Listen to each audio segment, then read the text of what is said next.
Rana homemade কিচেনে আপনাদের স্বাগত জানাই। আজ আমি বানাবো কাঁঠালের বীজ দিয়ে পুঁই শাকের ঘ্যাঁট। তার জন্য আমি এখানে পুঁই শাক, পুঁই ডাঁটা, কুঁদরি, বেগুন কেটে রেখেছি। আর কাঁঠালের বীজগুলোকে আমি ছাল ছাড়িয়ে প্রত্যেকটা 4 পিস করে কেটে নিয়েছি। তাহলে দেখে নিন আমি কাঁঠালের বীজ দিয়ে পুঁই শাকের ঘ্যাঁট কীভাবে রান্না করি। এবারে পাশে আমি একটি কড়া বসিয়ে দিয়েছি, পরিমাণ মতো সরষের তেল দিয়ে দিচ্ছি, একটি তেজপাতা। এবার ওর মধ্যে দিয়ে দেবো একটি শুকনো লঙ্কা আর ছোটো চামচের 1 চামচ 5 ফোড়ন।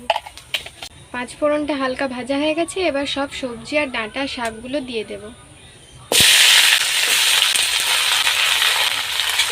দিয়ে এবার একটু নেড়ে নেব। এবার ওর মধ্যে 1 চামচ মতো হলুদ গুঁড়ো দিয়ে দিলাম, আর দিয়ে দেবো স্বাদ মতো নুন, 1/2 চামচ মতো জিরে গুঁড়ো। যেহেতু আমি এখানে সম্পূর্ণ নিরামিষ রান্নাটা করছি, সেই কারণে আমি এখানে পেঁয়াজ ব্যবহার করিনি। আপনারা যদি আমিষ খেতে চান তাহলে 5 ফোড়ন ভাজার পরেই পেঁয়াজ কুচনো দিতে পারেন। দিয়ে ভালো করে নেড়ে নিচ্ছি।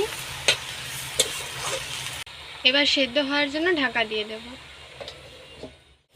5 মিনিট পর আমি ঢাকাটা খুলে নেব, দিয়ে একটু নেড়ে নেব।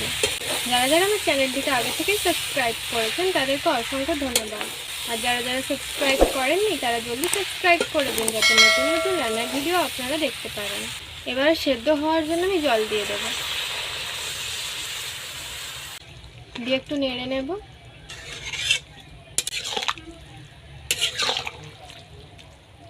এবার সেদ্ধ হওয়ার জন্য আমি ঢাকা দিয়ে দেব।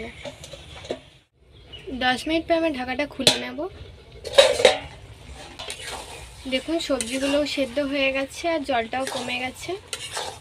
এই রেসিপিটা আপনারা বাড়িতে অবশ্যই ট্রাই করবেন আর খেয়ে কমেন্টে জানাবেন কেমন লাগলো। আপনারা এখানে নামানোর আগে চিনি অ্যাড করতে পারেন, কিন্তু আমি এখানে চিনি ছাড়াই রান্নাটা করছি। আমার কাঁঠালের বীজ দিয়ে পুঁই শাকের ঘ্যাঁট তৈরি। এবার আমি নামিয়ে নেব। নামানো হয়ে গেছে। এটি দেখতেও যেমন সুন্দর হয়েছে, গরম গরম ভাতের সাথে দারুণ লাগবে খেতে। তো আপনারা বাড়িতে অবশ্যই ট্রাই করবেন। তো ভালো থাকবেন, সুস্থ থাকবেন, টাটা।